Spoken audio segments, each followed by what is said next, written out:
দর্শক, আপনারা কি কখনো এমন কোনো পরাশক্তির গল্প শুনেছেন যারা বাংকারে লুকিয়ে থেকে এমন একজন মানুষকে হত্যার হুমকি দিচ্ছে যাকে গত কয়েক মাস ধরে পৃথিবীর কেউ চোখেই দেখেনি?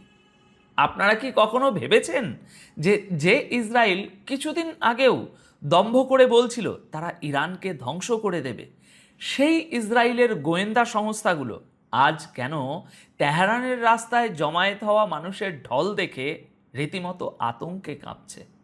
আজ আমি আপনাদের সামনে মধ্যপ্রাচ্যের রাজনীতির এমন কিছু খবর জানাবো যা শুনলে আপনারা বুঝতে পারবেন যে কেন ইসরায়েল আজ আক্ষরিক অর্থেই প্রমাদ গুনছে।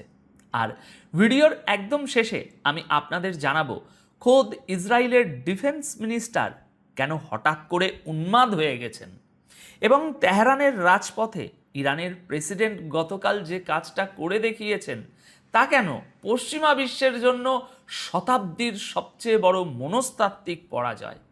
সুতরাং এই প্রতিটি খবর বিস্তারিত জানার জন্য আপনাদের আজকের এই পুরো আলোচনাটা খুব মনোযোগ দিয়ে শুনতে হবে দর্শক।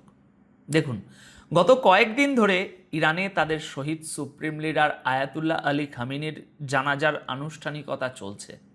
পশ্চিমা মিডিয়া বারবার বোঝানোর এটাই চেষ্টা করছিল যে খামেনিকে হত্যার পর ইরানের পতন একেবারে নিশ্চিত ঘটবেই ঘটবে এবং তাদের নেতারা ভয়ে লুকিয়ে থাকবে। কিন্তু আজ ইসরায়েলের নিজস্ব গোয়েন্দা রিপোর্ট যা বলছে তা পশ্চিমাদের পুরো স্ক্রিপ্টটাকে ডাস্টবিনে ছুঁড়ে ফেলে দিয়েছে। একটু চিন্তা করুন দর্শক, গতকালকের খবর। গতকাল 6ই জুলাই ইসরায়েলের বিখ্যাত এবং প্রভাবশালী সংবাদ মাধ্যম জে ফিড এবং দ্য জেরুজালেম পোস্টে দুটি অত্যন্ত চাঞ্চল্যকর বিশ্লেষণ প্রকাশিত হয়েছে। খবরের শিরোনামগুলো পড়লেই ইসরায়েলের ভিতরের আতঙ্কটা স্পষ্ট বোঝা যায়। জে ফিডের শিরোনাম, Khamenei's son may be preparing for revenge, এবং জেরুজালেম পোস্ট বলছে as the IRGC Mostafa Khamenei seek revenge, Israeli official fear renewed Iran fighting. অর্থাৎ ইসরায়েলি নিরাপত্তা কর্মকর্তারা এখন নিশ্চিত যে ইরানের নতুন সুপ্রিম লিডার মোস্তাফা খামেনি এবং IRGCর কমান্ডার আহমেদ ওয়াহিদি আড়ালে বসে তাদের নেতার হত্যার একটা ভয়ঙ্কর প্রতিশোধের ছক কষছেন।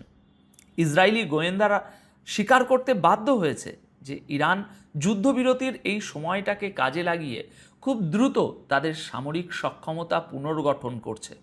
অর্থনীতি চাপে থাকলেও সামরিক দিক থেকে তারা বিন্দুমাত্র দুর্বল হয়নি। দর্শক, এখানে সবচেয়ে বড় ধাক্কাটা ইসরায়েল কোথায় খেয়েছে জানেন?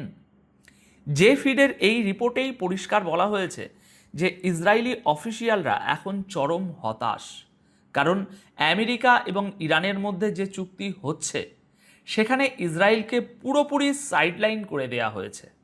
যে আমেরিকা ইসরায়েলকে ছাড়া এক কদমও চলতো না, সেই আমেরিকা আজ নিজেদের অর্থনীতি বাঁচাতে ইসরায়েলকে বাদ দিয়েই ইরানের সাথে ডিল করছে। ইসরায়েল ভয় পাচ্ছে যে যে কোনো মুহূর্তে ওয়াশিংটন এবং তেহরান এমন কোনো চুক্তিতে পৌঁছাবে যা ইসরায়েলের জন্য একটা কৌশলগত বিপর্যয় হয়ে দাঁড়াবে। অর্থাৎ ইসরায়েল আজ বুঝতে পারছে যে যখন পরাশক্তির নিজের পিঠ দেওয়ালে ঠেকে যায় তখন তারা এভাবেই ইসরায়েলের মতো দেশকে ছুঁড়ে ফেলে দেয়। আর এই ভয় এবং একঘরে হয়ে পড়ার আতঙ্কেই ইসরায়েলের নেতারা এখন উন্মাদের মতো ফাঁকা হুমকি দিতে শুরু করেছে। গতকাল 6ই জুলাই 2026 তারিখে আনাদুলু এজেন্সি সহ বিভিন্ন রিপোর্টে বলা হয়েছে ইসরায়েলের প্রতিরক্ষা মন্ত্রী ইসরায়েল কাটজ জেরুজালেম পোস্টকে দেওয়া এক সাক্ষাৎকারে সরাসরি হুমকি দিয়ে বলেছেন, ভবিষ্যতে ইরানের কোনো নেতা যদি ইসরায়েলকে ধ্বংসের প্ল্যান করে তবে তাকেও আমরা খতম করে দেব। দর্শক, আপনারা কি এই হুমকির পিছনের আসল দুর্বলতাটা ধরতে পারছেন? যে মোস্তাফা খামেনি এখনও আনুষ্ঠানিকভাবে তার নেতৃত্ব ঘোষণাই করেননি, যাকে ইসরায়েল টার্গেট করার জন্য একেবারে হন্য হয়ে খুঁজছে, তাকে ইসরায়েল কার্ডস আগে ভাগেই হত্যার হুমকি দিচ্ছেন কেন? কারণ ইসরায়েল চাইছে ইরান যেন কোনোভাবে উস্কানিতে একটু পা দিয়ে এবং আগে কোনো ভুল করে বসে, যাতে আমেরিকা আবার ইসরায়েলের পক্ষে যুদ্ধে নামতে বাধ্য হয়। এটা ইসরায়েলের আত্মবিশ্বাস নয়, এটা হলো তাদের মৃত্যু ভয়। কিন্তু ইসরায়েল যখন বাংকারে বসে হত্যার হুমকি দিচ্ছে, তখন ইরানের নেতারা কি করছেন? এই জায়গাটা খুব মনোযোগ দিয়ে শুনবেন দর্শক। গতকাল 6 জুলাইয়ের ইরানি মিডিয়ার গ্রাউন্ড রিপোর্ট এবং বিভিন্ন ফুটেজ থেকে আমরা এমন একটা দৃশ্য দেখেছি যা পশ্চিমা বিশ্বের সমস্ত প্রপাগ্যান্ডাকে এক মুহূর্তে মিথ্যে প্রমাণ করে দিয়েছে।